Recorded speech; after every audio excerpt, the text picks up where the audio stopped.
શું તમે ક્યારે વિચાર્યું છે કે એક પણ રૂપિયો ફી આપ્યા વગર તમે ગુજરાતમાં એન્જિનિયરિંગ અથવા તો ફાર્મસીની ડિગ્રી મેળવી શકો કે તા અભ્યાસ કરી શકો? તો અત્યારે ધોરણ 12 સાયન્સની થિયરી અને ગુજકેટની પરીક્ષા પૂર્ણ છે, જેની એક્ઝામ ચાલુ છે, અને સાથોસાથ એસીપીસી ના જે ફોર્મ છે કે એના દ્વારા એન્જિનિયરિંગ અને ફાર્મસીમાં એડમિશન મેળવવાના હોય છે. આ એસીપીસીની વેબસાઇટ પર એમના ફોર્મ ભરવાના ચાલુ છે. લગભગ 31/5 સુધી આ ફોર્મ ચાલુ રહેશે. તો જ્યારે આ ફોર્મ ભરવા બેસીએ ત્યારે એમાં એક ઓપ્શન આવે TFWS. ઘણા બધા વાલી અને વિદ્યાર્થીને ખબર નથી આની કે TFWS એટલે તમને એમ લાગે કે તમારું મેરિટ જો ઘણું બધું અપ જાય એમ છે, તો સરકારી કોલેજ અને સેલ્ફ ફાઇનાન્સ કોલેજમાં તમે એક પણ રૂપિયો ફી ભર્યા વગર તમે એડમિશન મેળવી શકો. અને એના માટે જે કંઈ જરૂરી વિગત છે એ આપણે આ વિડીયોની અંદર આપેલું છે. તમે જ્યારે ફોર્મ ભરવા બેસો ત્યારે તમારે TFWS આનો ઓપ્શન આવશે. જો આમાં યસ કરો તો એટલી વિગતની આપણે જરૂર પડે. તો પહેલા તો સૌપ્રથમ એ જોઈએ કે આ છે શું, તો કે ટ્યુશન ફી વિવર સ્કીમ, એટલે કે એનું ટૂંકું નામ થયું TFWS. હવે આની 5% સીટ છે. તમારી જે ટોટલ ઇન્ટેક છે, જે કઈ સીટ છે એની 5%. સપોઝ માનો કે કોઈ કોલેજની અંદર એન્જિનિયરિંગ કોલેજમાં મિકેનિકલની 50 સીટ છે, તો એની 5% સીટ આ TFW માં હોય છે. બરાબર? જે તે કોલેજનો ઇન્ટેક જે પ્રમાણે હોય એ પ્રમાણે એ કોલેજમાં એમ કહેવાય કે TFWS ની સીટ અલગથી હોય છે. આમાં ખાસ એ જોવાનું છે કે બોયઝ માટે પણ અલગ ઇન્ટેક છે, સીટ છે 5%, ગર્લ્સ માટે પણ અલગ છે અને હેન્ડીકેપ માટે પણ અલગ છે. એટલે જે વિદ્યાર્થીને ખરેખર એમ છે કે ભાઈ મારું મેરિટ અપ જાય એમ છે, એ વિદ્યાર્થીએ આ ઓપ્શન સ્વીકારીને ચાલે તો એને વિધાઉટ ફીમાં એડમિશન મળી શકે. આનું આખું મેરિટ અલગ બને છે. આમાં એક પણ પ્રકારની ટ્યુશન ફી ભરવાની હોતી નથી. તો કે ગવર્મેન્ટ કોલેજ છે એમાં ગર્લ્સ માટે તો એક પણ રૂપિયો ભરવાની હોતી નથી, એટલે એના માટે આનાથી કોઈ ફાયદો નથી.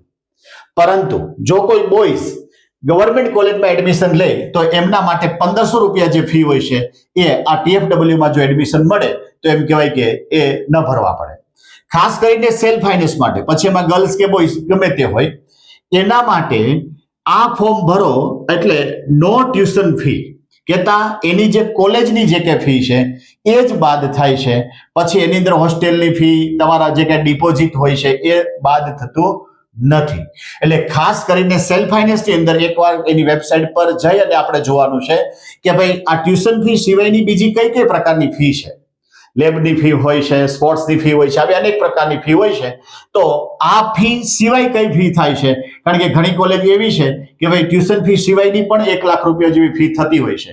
તો આપણે ત્યાં એડમિશન લેવું કે ન લેવું એનું આપણે એક નક્કી કરી શકીએ. એટલે ખાસ જે તે કોલેજમાં તમારે એડમિશન લેવું હોય એન્જિનિયરિંગ ફાર્મસીમાં, તો એ કોલેજની વેબસાઇટ પર જઈ અને તમારે જોવાનું છે, અથવા તો એસીપીસીમાં પણ આપણને ખ્યાલ આવી જશે.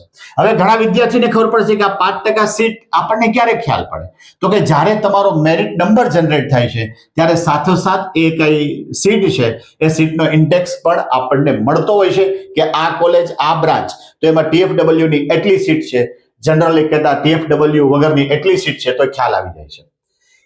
ક્યાં વિદ્યાર્થીને લાગુ પડે? તો કે ઓલ કેટેગરી, પછી એસી, એસટી, ઓબીસી, ઈડબ્લ્યુએસ કે જનરલ કેટેગરી, બધા કેટેગરી માટે આ સ્કીમ લાગુ પડે છે.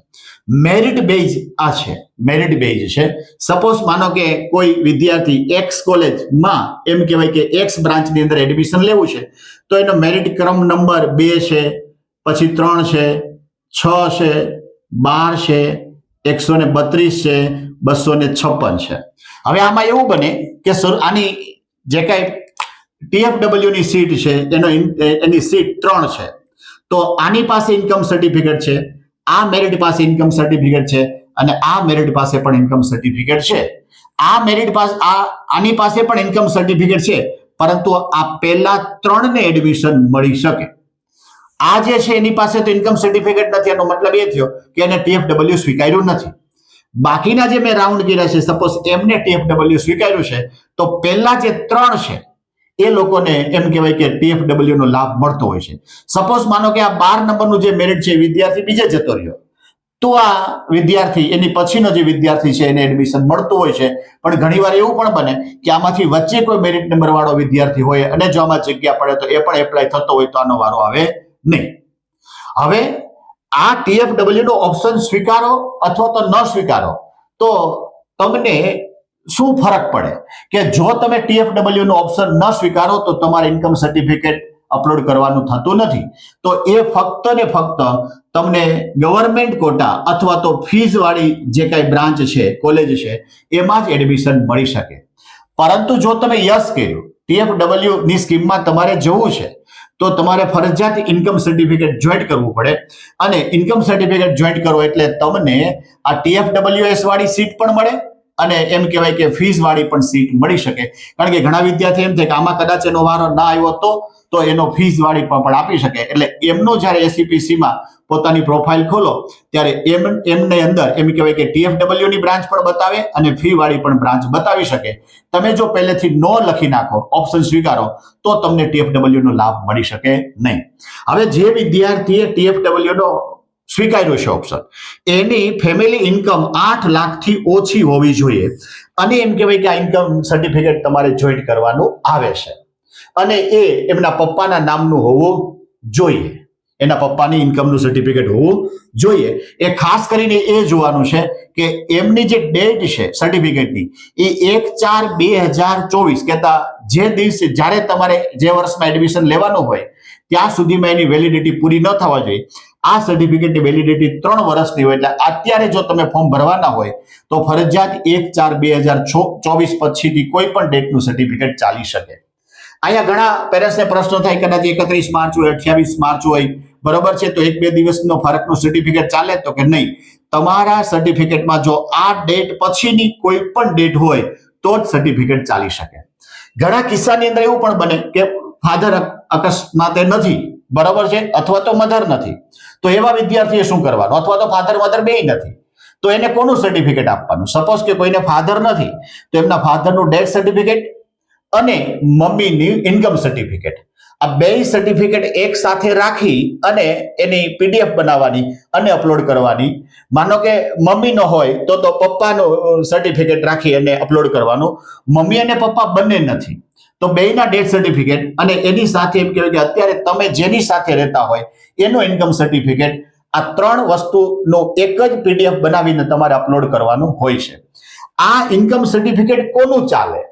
તો કે આપણે ઘણી વખત આપણે જુદી જગ્યાએ જતા હોય છે, તો કે એના કરતા જો આપણને જન સેવા કેન્દ્ર કલેક્ટર ઓફિસમાં હોય છે એમના દ્વારા કાઢેલું પણ આ ઇન્કમ સર્ટિફિકેટ ચાલે. મામલેદાર અથવા તો નાયબ મામલેદાર કહેતા મામલેદાર અથવા તો ડેપ્યુટી મામલેદાર એમનું પણ ચાલે. ડિસ્ટ્રિક્ટ ડેવલપમેન્ટ ઓફિસર એના દ્વારા જો સર્ટિફિકેટ આપવામાં આવ્યું હોય, DDO કહેવાય, એમનું પણ ચાલે. તાલુકા વિકાસ અધિકારી, બરોબર છે, તાલુકા ડેવલપમેન્ટ ઓફિસર, TDO કહેવાય, એમનું પણ ચાલે. સમાજ કલ્યાણ ઓફિસ દ્વારા નીકળેલું હોય તો પણ ચાલે.